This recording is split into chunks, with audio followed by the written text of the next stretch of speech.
The first wedding I shot went without a hitch. It was perfect, it was better than I could have imagined. I thought weddings aren't that hard, I'm gonna nail this. The second wedding I shot was a nightmare, but only because I hadn't prepared properly. Hello and welcome back to the YouTube channel and to the second video in this series about shooting your very first wedding video.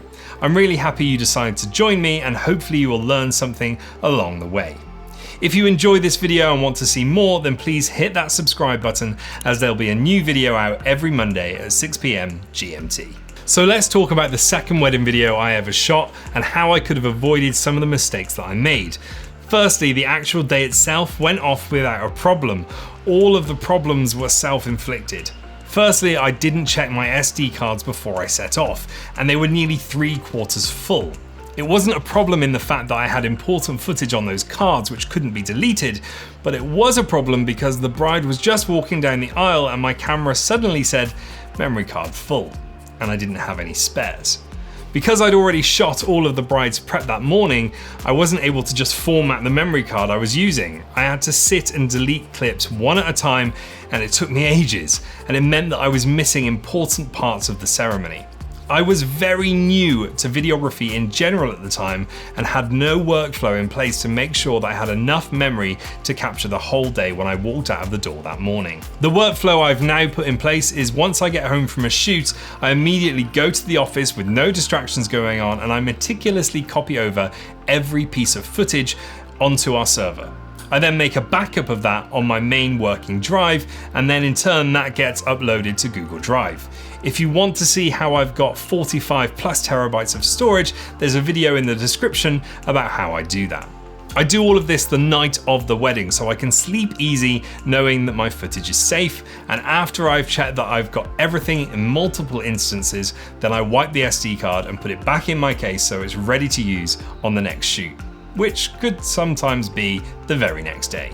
Something else I now do is I always have a couple of spare brand new SD cards in my flight case, ones that I know are empty and ready to use in an emergency. The thing with mistakes like these is I actually think they're very healthy and extremely useful for your future self. If I hadn't had that happen to me, then I might never have put that procedure in place and something far more serious could have happened further down the line. Own your mistakes, learn from them, and make sure that they never happen again. At another wedding, I was doing well. The shoot was going smoothly and I thought everything was going to be peachy until I needed to change battery. I opened my flight case to grab one and realized that I only had one spare battery left for the rest of the day, and I didn't have a charger with me. The batteries in my A6000 series cameras generally last about 40 to 50 minutes of screen on time, and I really didn't have long to find a solution. The key in this situation is not to panic. When you panic, you make stupid, rash decisions which can make the day go from bad to worse.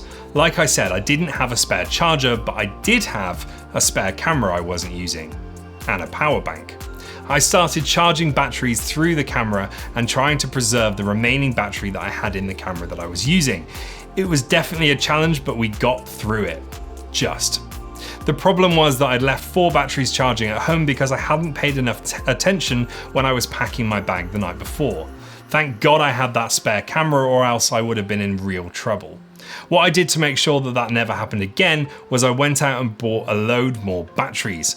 I also formulated a way that we could mount power banks to the top of our cameras so that we weren't relying on tiny capacity of those Sony batteries ever again. And just as a final measure, I now always carry a battery charger in my flight case.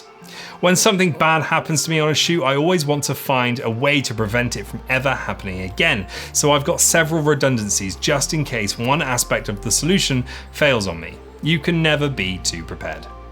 So what's the point I'm trying to make in this video? In part, it's to make sure that you've got enough SD cards and batteries, but also just to learn from your mistakes and plan for the worst, just in case the worst does happen. Everyone makes mistakes, but try and do as much as you can to minimize the chance of doing something wrong.